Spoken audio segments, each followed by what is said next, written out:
Hey everyone and welcome back to Final Fantasy XIV, where it is time for another Relic step. One that I am starting once again very early because it is otherwise very, very tedious. That's just how the Relics are. They're deliberately tedious to give you something to do while you are waiting for the next patch of story to come out. Alright, hello Jelzon.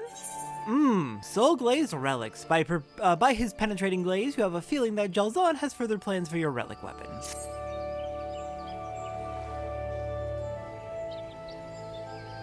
I trust you have been keeping well, my friend. As you can doubtless guess, my research into the enhancement of your relic continues. Most recently, I've been delving into the subject of soul attunement. Allow me to explain how it pertains to our endeavor. Through no small amount of effort on your part, your weapon has become host to abundant soul energy. However, it seemed to me that the relic was not as powerful as it should have been. It was plainly not benefiting fully from the energy it held. After conducting some tests, I believe I have identified the problem, the degree of soul attunement. You see, though soul energy permeates your weapon, at present that energy is not attuned to its host. As such, much of it remains latent and untapped. If your weapon is to realize its potential, it must have full access to this energy. Alas, I fear that my expertise alone has not sufficed to find a solution to this problem. Being the person who reforged your weapon, Geralt, my well-possessed knowledge of what that is of use to us. However, you will recall that the man hasn't been exactly accommodating of my request for assistance. Unless some manner of miracle has come to pass, I doubt that he would be willing to help me now. But you, my friend, you have something of a rapport with Geralt, yes? I believe you stand a far better chance of winning him over to our cause. I would be much obliged if you could speak with him in my stead.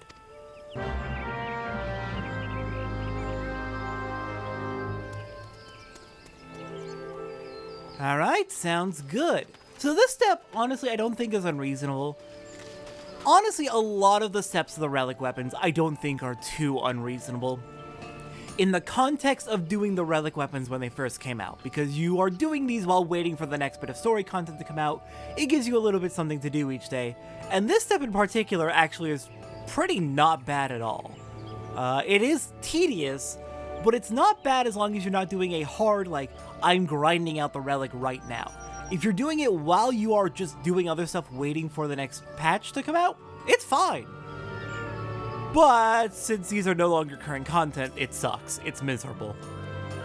If you're here for your kettle, it ain't ready. Takes time to get the contours just right, you kin? You again? Can't a man mend kettles in peace? What in the 7 Ls do you want this time? I want you to help with my relic weapon again. Advice on how to enhance your relic availed?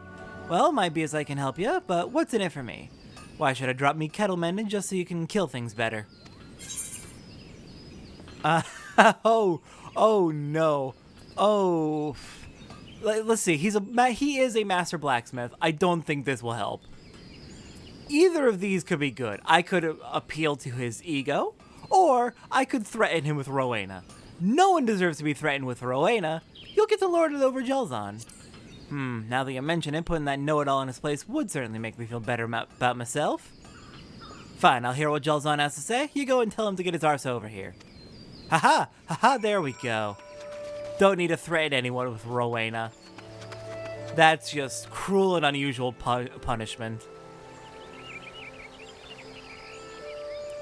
Geralt has agreed to help us. Incredible. I know not what honeyed words you used to convince him, but it seems you are as skilled with your tongue as you are with your weapon. But come, let us waste no time.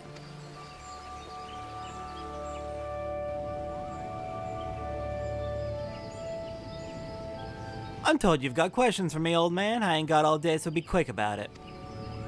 Very well. As you are doubtless aware, with Satora's assistance, I have sought to recreate the mighty arms as wielded by the Zodiac Braves of legend. Thus far, we have succeeded in...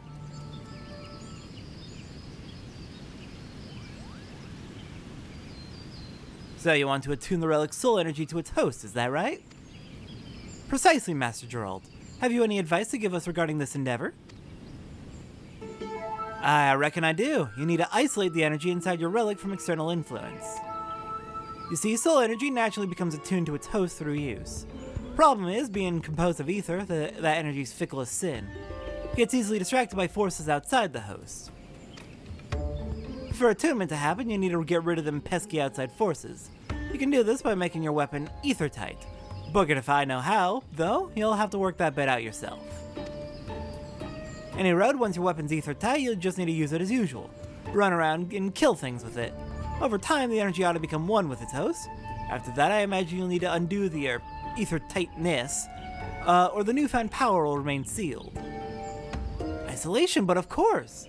This is far simpler and more elegant a solution than I had dared to imagine. Now, I believe I can readily prepare a glaze that will render the relic impassable to ether.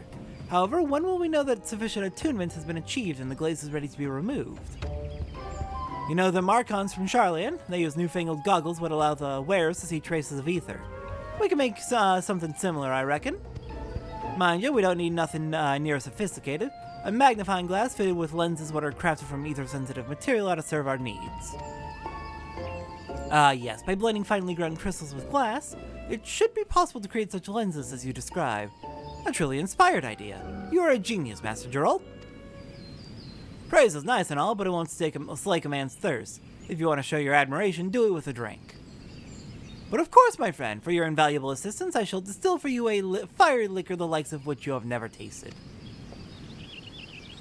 Oh, now you're talking. You ain't half bad, old man. Now, it just so happens I've got leftover materials to make our magnifying glass. I'll get to work on it right away.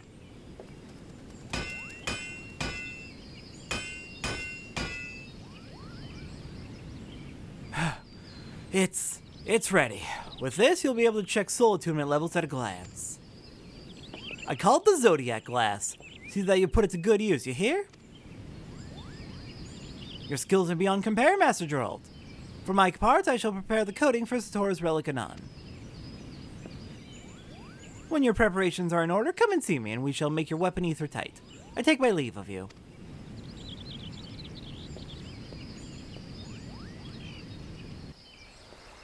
Alright, Jalzan, we ready to do this? The gods smile upon our endeavor once more, my friend. I shall entrust the Zodiac Glass to your care, that you may use it to examine soul attunement levels whenever you desire. Should you misplace it, you will need to speak with Geralt's apprentice. Drake is his name, and he will furnish you with a replacement. As for the ether-tight coating, I am pleased to say that it is ready. In observance of the fine tradition of naming our creations, it shall be known as Soulglazed. Present to me the relic you wish to enhance, and I shall coat it with a layer of Soulglaze. Thence begins the next stage of our quest to recreate the legendary arms of the Zodiac Braves. Okay, we got our Zodiac Glass. We can now upgrade our Relic Weapon Novus by Soulglazing.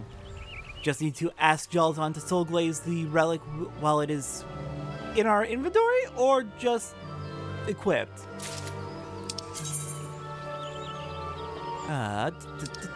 Using a Zodiac Glass while equipped with a Relic Weapon Novus to determine the item's current level of Soul Attunement. If you happen to misplace your Zodiac Glass, we can talk to Drake. Participating in certain duties will accelerate the rate with which Soul Attunement is achieved. Inquire with other adventurers as to which activities yield the best results.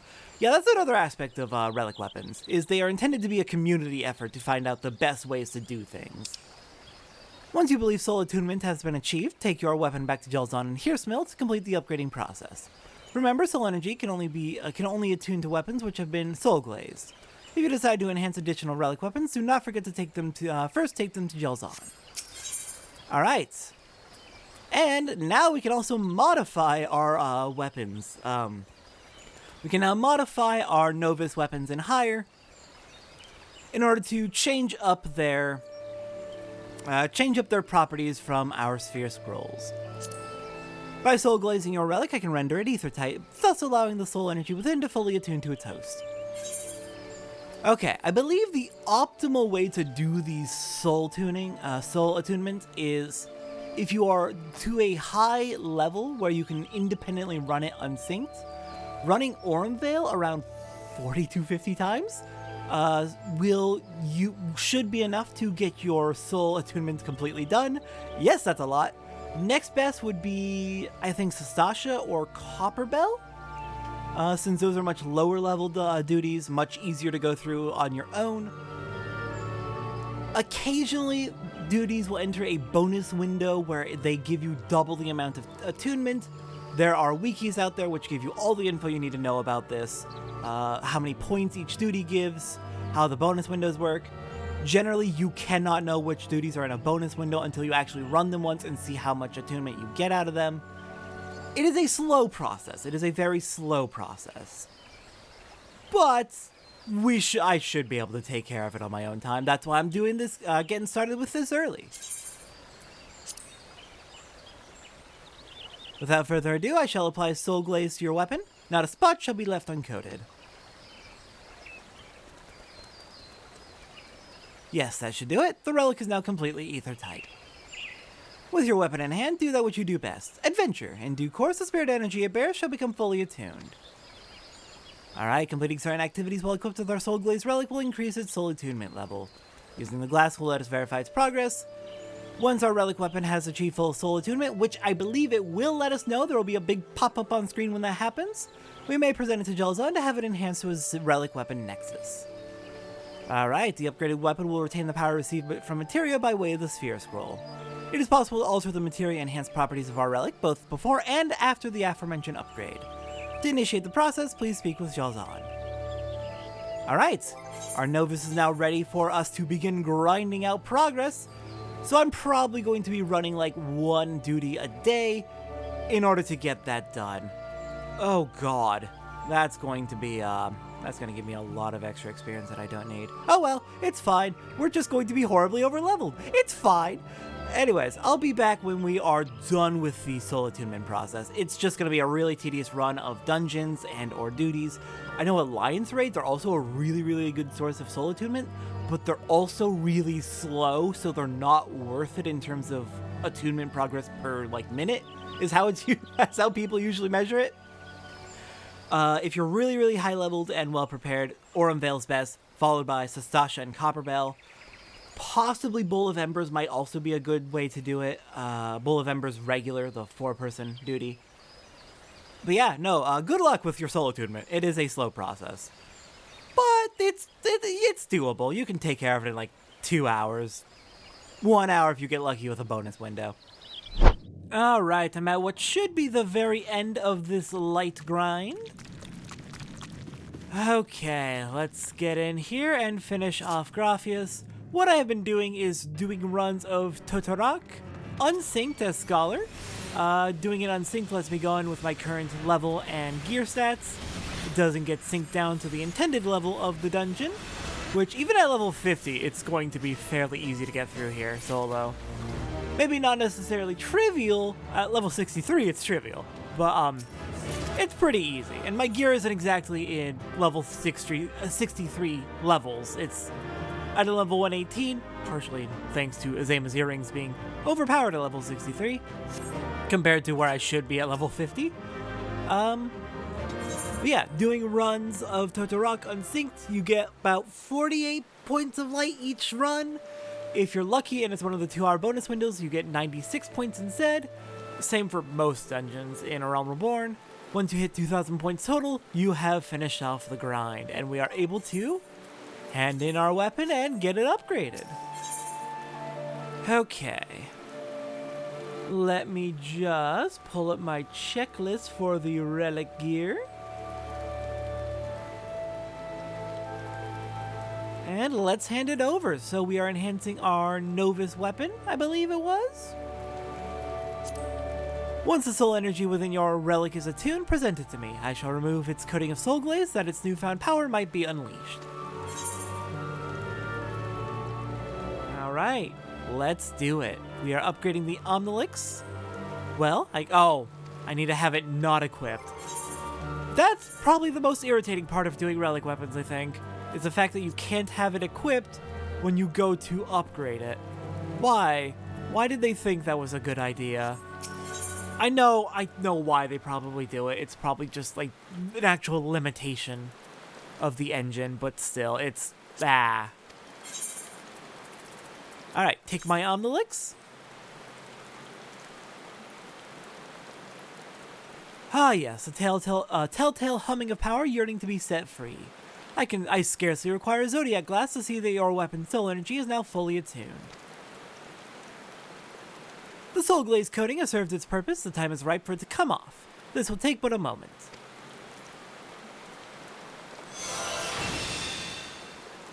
It is done. Your weapon has awakened to its latent potential. Take it up once more and feel its newfound power course through you. And there we go, got our Omnilix Nexus. Let's check out those stats. Item level 115, Vitality 41, Mind 45, and the rest of them are going to take whatever stats we had before and increase them a little bit based on how many tiers, how many 11-point tiers we finished. Interestingly, I don't think we got any upgrades to Determination or Direct Hit Rate.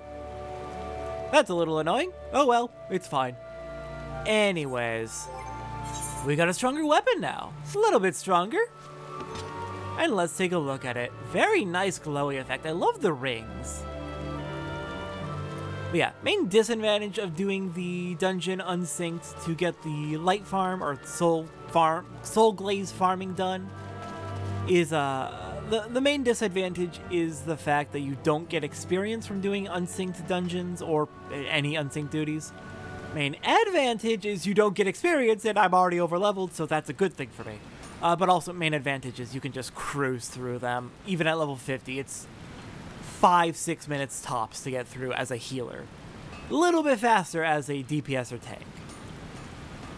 Yeah, it's pretty trivial, so makes it really, really fast. You can take care of the entire grind in like 2 hours, unless you have one of those 2-hour bonus windows, in which case it's less than an hour.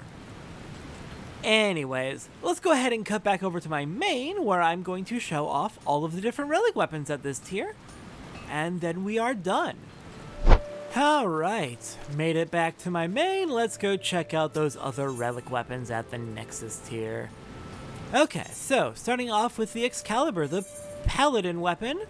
The Katana Nexus looks like... Oh, come on. Why does it always do this? You know what? It's kind of funny to be wearing my Gatherer gear while doing this. But yeah, nice glowy effect. It's got a ring around the hilt. Kind of looks like a lot of the glowing particle effects are just kind of pulsing down the blade vaguely. Neat. Okay, next on the list would be the shield.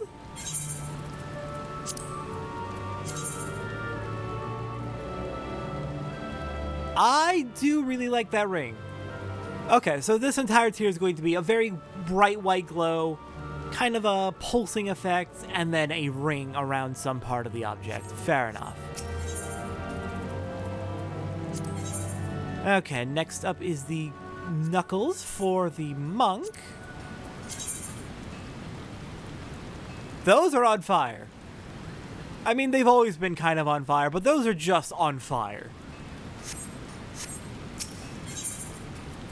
Okay, after monk weapons, we have... That's going to be the warrior weapon.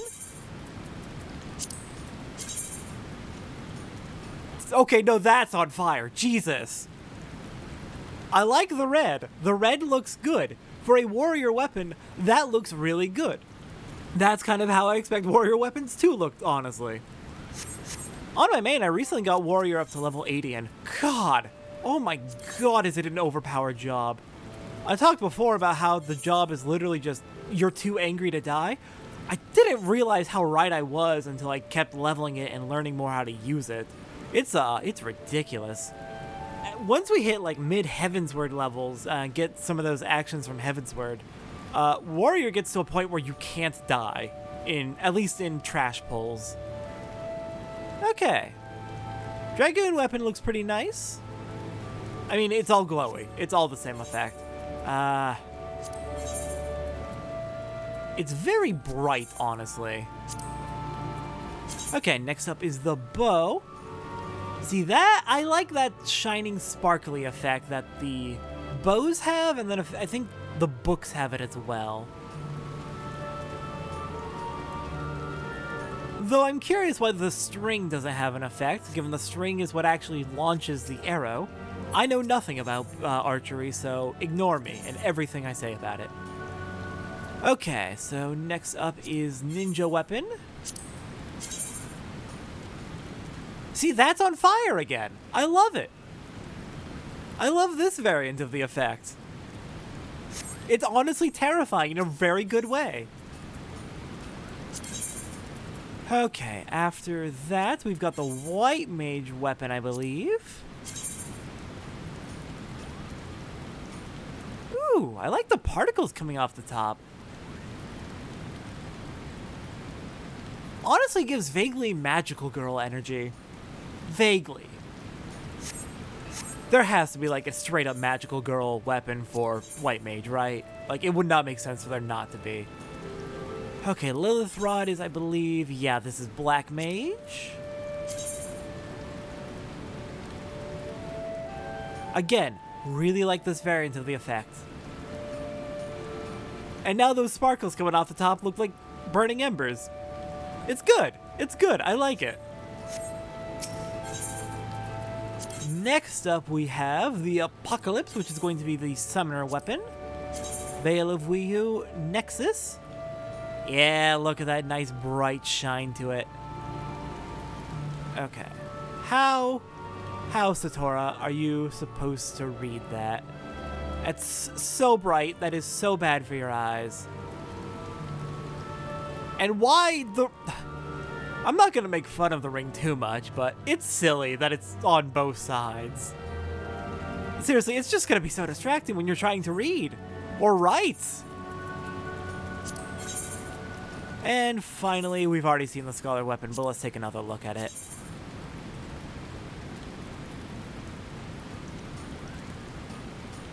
Yeah, we got the rings on both sides again.